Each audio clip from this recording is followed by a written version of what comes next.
Bonjour à tous et bienvenue dans ce flash de 10 heures.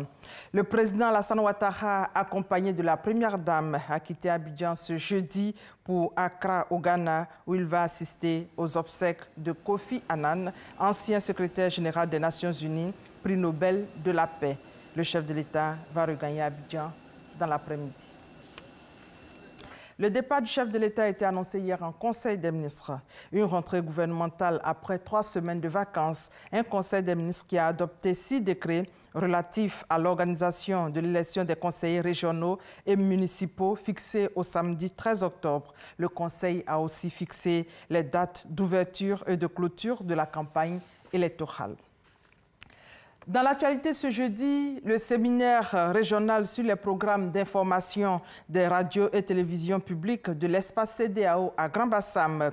C'est la direction générale de la RTI qui organise ce séminaire. 24 heures avant l'événement, le directeur général de la RTI a présenté les enjeux de ce rendez-vous. Une initiative qui vise à offrir aux responsables des différentes chaînes de la sous-région un cadre d'échange, d'expérience et de réflexion pour l'amélioration de la qualité du traitement de l'actualité régionale. Les directeurs et chefs de département de la RTI prennent part en ce moment même à la cérémonie d'ouverture. Nous y reviendrons largement à 13 heures. Et avant ce séminaire, le ministre de la Communication et des Médias a visité l'AIP, l'agence ivoirienne de presse, pour voir les conditions de travail des agents. On fait le point avec Frédéric Oulaï et Herman Guivé. Le ministre de la Communication et des Médias, Sidi Touré, au siège de l'AIP, occasion pour les responsables de l'agence ivoirienne de presse d'égrener un chapelet de doléances, notamment la construction du siège définitif de l'AIP et la libération du siège régional de Bouaké.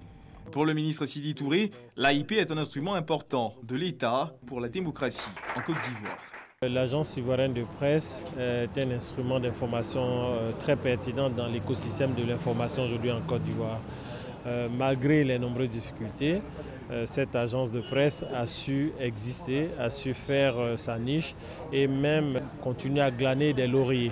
D'un point de vue très opérationnel, AIP a déjà commencé le travail de la mutation en passant du traitement ordinaire de l'information des dépêches à l'intégration du multimédia.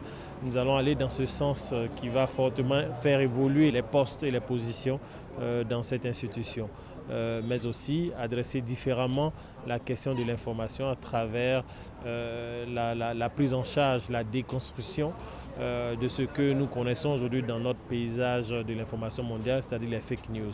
Sidi Touré a rassuré les responsables de l'agence ivoirienne de presse de les accompagner dans l'atteinte de leurs objectifs. Un film retraçant l'acte de naissance de l'organe a été présenté au ministre. L'agence ivoirienne de presse compte à ce jour plus de 123 agents.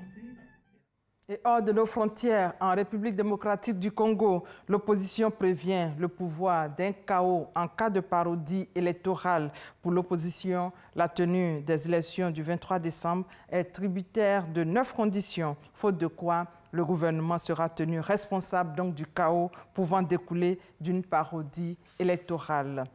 Pour terminer, les États-Unis font face à une vague de violence relative à la circulation des armes à feu. Un homme armé a tué 5 personnes en Californie avant de retourner son arme contre lui ce jeudi. Parmi les victimes, son épouse. Merci de nous avoir suivis.